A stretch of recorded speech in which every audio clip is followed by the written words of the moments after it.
कोल्हापूर जिल्ह्यासह पश्चिम महाराष्ट्रामध्ये दिशादर्शक डिजिटल माध्यम म्हणून अग्रेसर असलेल्या लाईव्ह मराठी चॅनलचा दशकपूर्ती सोहळा सोमवारी उत्साहात संपन्न झाला। या सोहळ्याला कोल्हापूर जिल्ह्यातील विविध क्षेत्रातील मान्यवरांनी उपस्थिती लावून चॅनलच्या भावी वाटचालीस शुभेच्छा दिल्या। गेल्या 10 वर्षांपासून लाईव्ह मराठी चॅनलने डिजिटल माध्यम म्हणून राजकीय, सामाजिक, शैक्षणिक, सांस्कृतिक, सहकार क्षेत्रातील बातम्या याबरोबरच सर्वसामान्य नागरिकांच्या प्रश्नांना वाचा फोडण्याचं काम आपल्या पत्रकारितेतून केलं आहे। यंदा लाईव्ह मराठी चॅनलने 10 वर्षे पूर्ण करत 11व्या वर्षात पदार्पण केलं आहे आणि या 10 वर्षांच्या काळात डिजिटल माध्यमांमध्ये लाईव्ह मराठी चॅनल दिशादर्शक ठरलंय।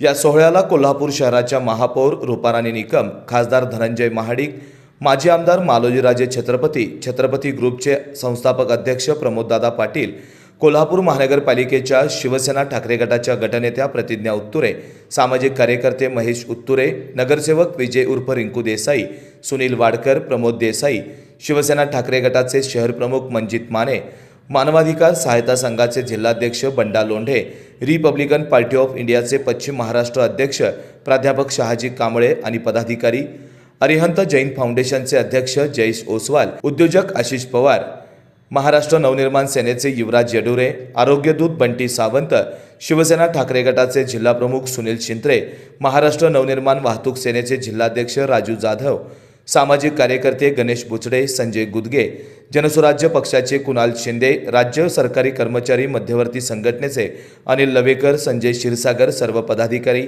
शिवसेनेचे गणेश रांगणेकर, रणजित मंडलिक, डॉक्टर कौस्तुभ वाईकर, सामाजिक कार्यकर्त्या गीता हसूरकर, महाराष्ट्र पोलीस बॉयज संघटनेचे योगेश पाटील, सुप्रिया गोरे, सामाजिक कार्यकर्ते सुशील भांदिगरे, ओमकाली सेनेचे विशाल पाटील आणि पदाधिकारी, स्वप्नील वजार्डे, पत्रकार एकनाथ पाटील, मदन अहिरे, शेखर धोंगडे, काँग्रेसचे शहराध्यक्ष सचिन चव्हाण, त्याचबरोबर शिवाजी विद्यापीठ वृत्तपत्र विद्या विभागाचे प्राध्यापक शिवाजी जाधव, आम आदमी पक्षाचे प्रदेशाध्यक्ष संदीप देसाई, परिवहन समिती सदस्य रोहन उर्फ सनी अत्तिगरे, शिवसेना ठाकरे गटाचे करवीर तालुका प्रमुख राजू यादव, ज्येष्ठ शिवसैनिक राजू सांगावकर, रवी वायदंडे, S4A ग्रुपचे राजू उर्फ सुनील माने, जिल्हा परिषद सदस्य अभिजित तायशेटे, त्याचबरोबर इतर सर्व माध्यम प्रतिनिधी आणि कर्मचारी उपस्थित होते। यांच्यासह सर्व पक्ष संघटनांचे पदाधिकारी तसेच विविध क्षेत्रातील मान्यवरांनी उपस्थिती लावून लाईव्ह मराठी चॅनलचे संपादक प्रमोद मोरे, ब्युरो चीफ सद्दाम अली आणि संपूर्ण टीमला आशीर्वाद रूपी शुभेच्छा दिल्या। सामाजिक बांधिलकी म्हणून प्रत्येक वर्षी लाईव्ह मराठीच्या वतीने विविध सामाजिक उपक्रम राबवले जातात। या दशकपूर्ती सोहळ्यानिमित्त यंदाही महापालिका तसेच जिल्ह्यातील वाड्या वस्त्यांवरील गरजू शालेय विद्यार्थ्यांना शैक्षणिक साहित्य वाटप करण्याचा उपक्रम लाईव्ह मराठीने हाती घेतला होता। यानिमित्त उपस्थित राहणाऱ्या मान्यवरांना पुष्पगुच्छाऐवजी शैक्षणिक साहित्य देण्याचं आवाहन लाईव्ह मराठीच्या वतीने करण्यात आलं होतं आणि याला चांगला प्रतिसाद देखील मिळाला। एकूणच लाईव्ह मराठी चॅनलचा हा दिशादर्शक दशकपूर्ती सोहळा उत्साहवर्धक ठरला।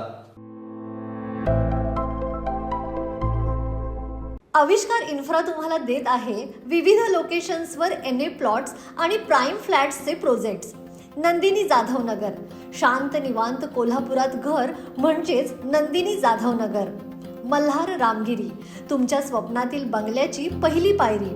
मल्हार रामगिरी हातकणंगले। पॅनोरमा हिल्स आंबा, सह्याद्रीच्या कुशीत निसर्गाच्या सानिध्यात तुमचं स्वतःचं farm house. Padmaveera City Jaysingpur, एक आधुनिक लाईफस्टाईल देणारा 1 and 2 BHK होम्सचा प्रोजेक्ट।